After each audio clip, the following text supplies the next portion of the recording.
Claire believed her life had already settled into its final shape. She was 46, living in a quiet neighborhood outside Portland, Oregon. Her days followed a steady rhythm. Morning coffee by the window, work at a small accounting office, evening walks, and phone calls with her daughter. There was no chaos, no drama, no sudden turns.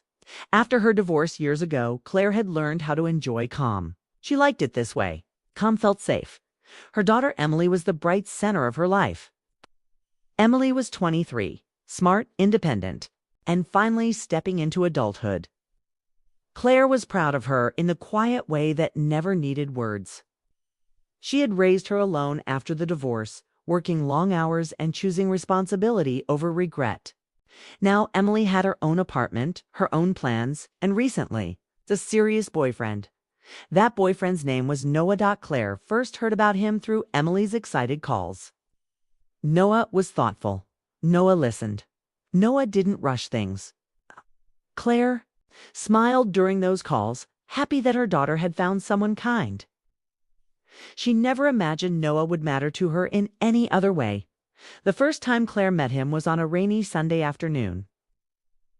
Emily invited him over for dinner, saying it was time they met properly. Claire spent more time than usual preparing the meal, though she told herself it was only because she wanted everything to be nice for Emily. When the doorbell rang, Claire wiped her hands and opened the door. Noah stood there holding a small bouquet of grocery store flowers. He looked nervous but steady. He smiled politely and greeted her by name. His voice was calm, not forced.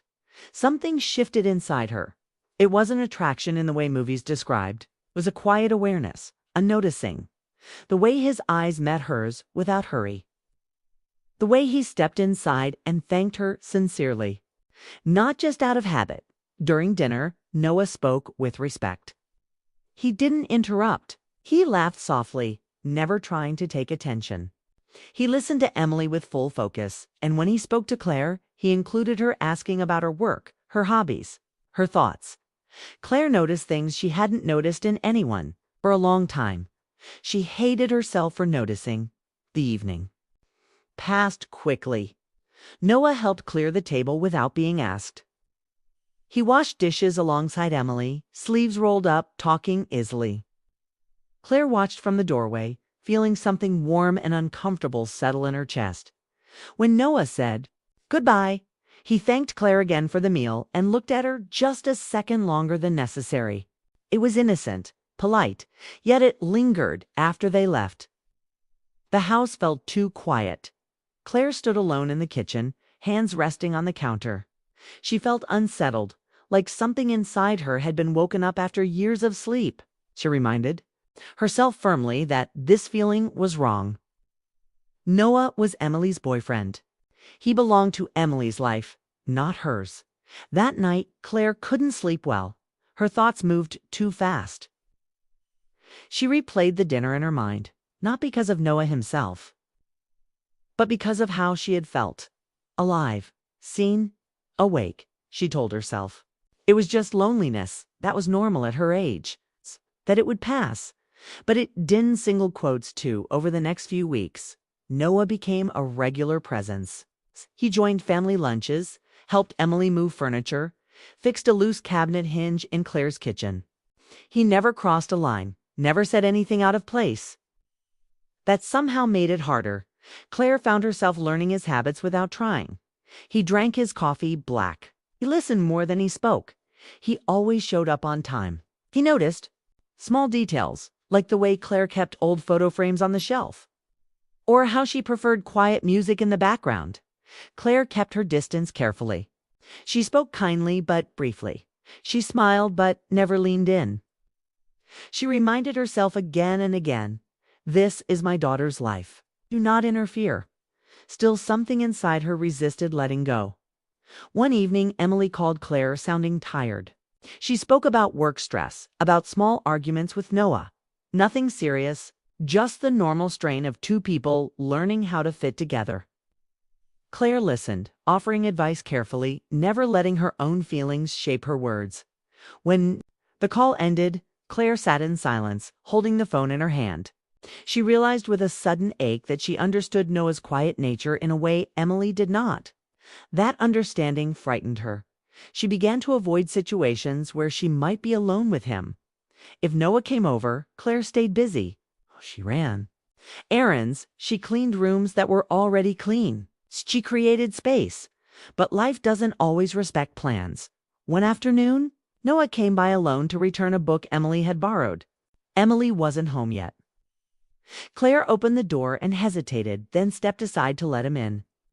She told herself it would be quick. They stood in the living room, making small talk. Noah spoke about work. Claire nodded, keeping her responses neutral. The room felt too quiet, too close. Then Noah glanced around and said, "Emily talks about you a lot."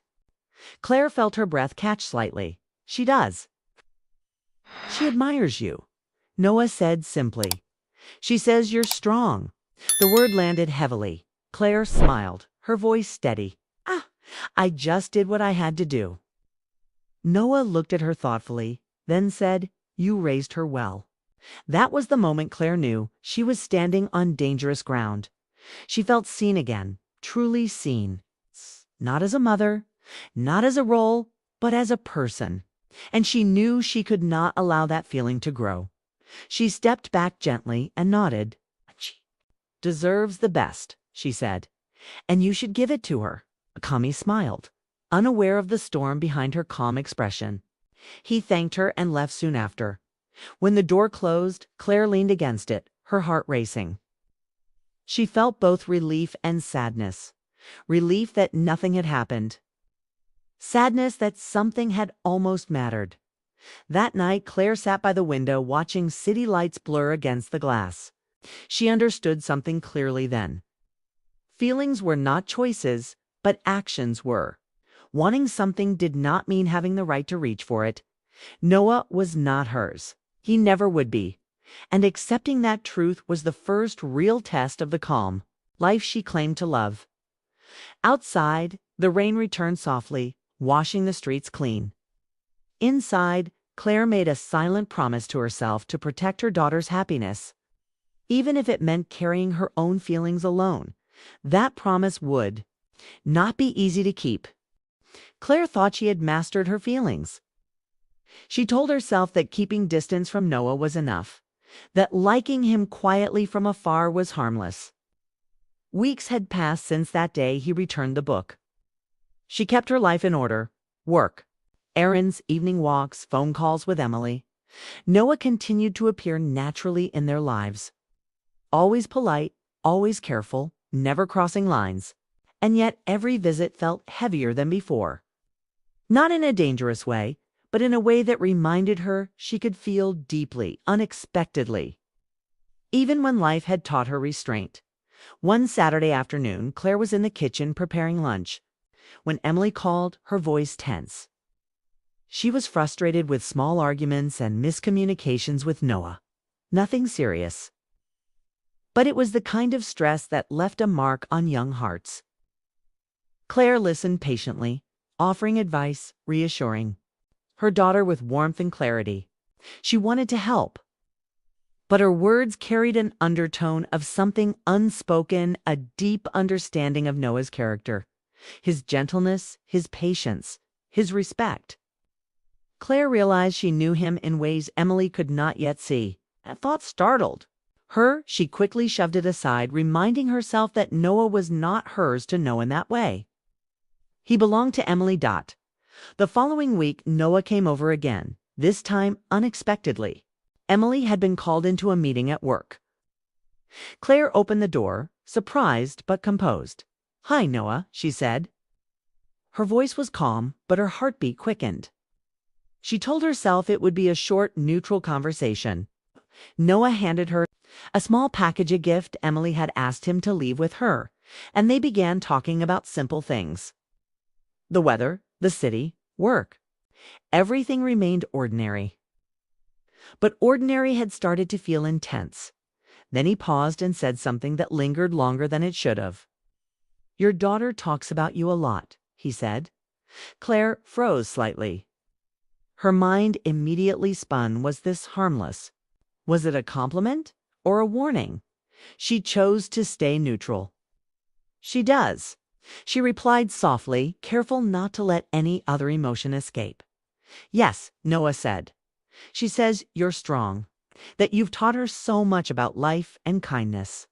The words, simple and sincere, hit Claire in a way she did not expect. Strength, kindness, qualities she had tried to hide from herself as much as from others. She smiled, a small, controlled smile, and said, I just tried to do my best. He nodded thoughtfully, then spoke in a quiet tone. You raised her well. Claire felt a sharp tug inside, a mixture of warmth and pain. That sentence could have opened doors she had no right to walk through. She wanted to say more, to express what she had never allowed herself to feel.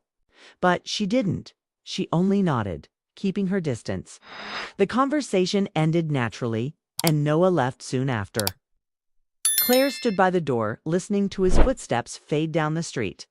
Relief washed over her. First, nothing had happened. No boundaries crossed.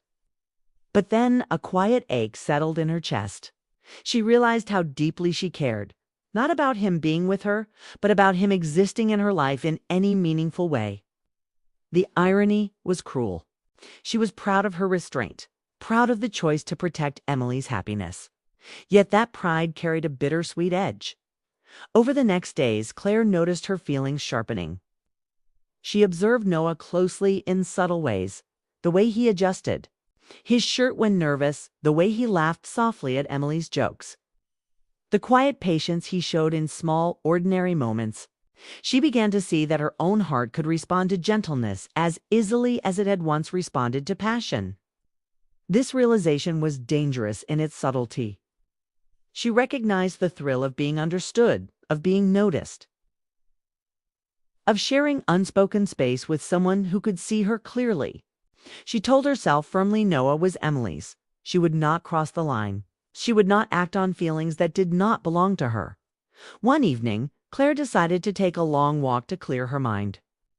The city was quiet, the air crisp, the sky streaked with early signs of twilight.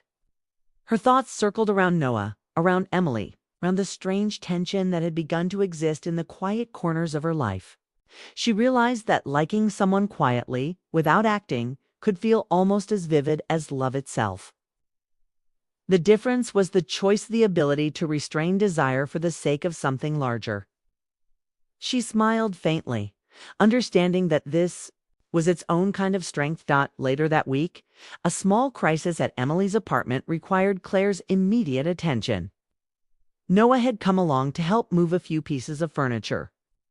Emily was at work, stressed and unavailable. Claire felt the familiar flutter of presence when Noah entered the space, but she focused on the task. She handed boxes, adjusted furniture, and gave instructions. Noah worked calmly alongside her, never overstepping, never drawing attention to the tension that lingered between them. In that shared silence, Claire noticed something profound. Intimacy did not require romance. Intimacy could exist in quiet partnership, in shared effort, in respect and care. After the work was done, he sat for a moment in the living room, breathing slightly heavier from the physical effort. Noah looked at her and said softly, "You've done so much for her. She's lucky." Claire felt a pang. This acknowledgement was both comforting and painful. She smiled, controlled, and replied, "She deserves the best. That's all any mother can hope for." Noah nodded and left, and Claire watched him go. Again, relief and longing mingled in her chest. She understood then with painful clarity that liking him did not give her any claim. She had to cherish him. From afar, respect him as part of her daughter's life, and contain her own emotions quietly. That night, Claire sat by the window, staring at the city lights blurred by the faint drizzle. She thought about all the feelings that had quietly accumulated, the warmth of attention, the pull of admiration, the quiet ache of restrained longing. She realized that life had a way of teaching lessons in the smallest moments, in gestures that did not shout, in words spoken softly. She could like something deeply without taking it for herself. That was the lesson Noah had unintentionally taught her. Days turned into weeks. And Claire found her own strength in the restraint. She could smile at Noah's presence, enjoy his kindness, and feel the quiet flutter of attention without crossing boundaries. She found beauty in the knowledge that love and care could exist without possession. Her daughter's happiness became her own quiet joy. Every dinner, every visit, every shared laugh reminded her that she had chosen the right path. And yet, deep inside, Claire knew some feelings would never fade entirely. Some emotions exist not for action but for understanding. Some connections are meant to be held in silence. She had found a way to accept it, to protect Emily, to respect Noah, to preserve her own dignity, and to quietly treasure the depth of feeling that life had unexpectedly given her in that acceptance. Claire discovered her quiet victory. She liked it this way, safe, honorable, and true. The ache remained, but it was a gentle ache. A reminder that even the strongest hearts could feel, even when they chose restraint. The story of her emotions was unfinished, yes, but intact. And perhaps that was enough. Claire returned to her routine, more mindful, more alive in her restraint, and more grateful than ever for the quiet, invisible lessons that life sometimes delivers in the most ordinary moments. She had learned that love, respect, and self-control could coexist, and that even unspoken feelings could hold a power all their own. It was a strength she had never expected to find, and in it she found peace. Noah remained part of their lives, always thoughtful, always careful, never realized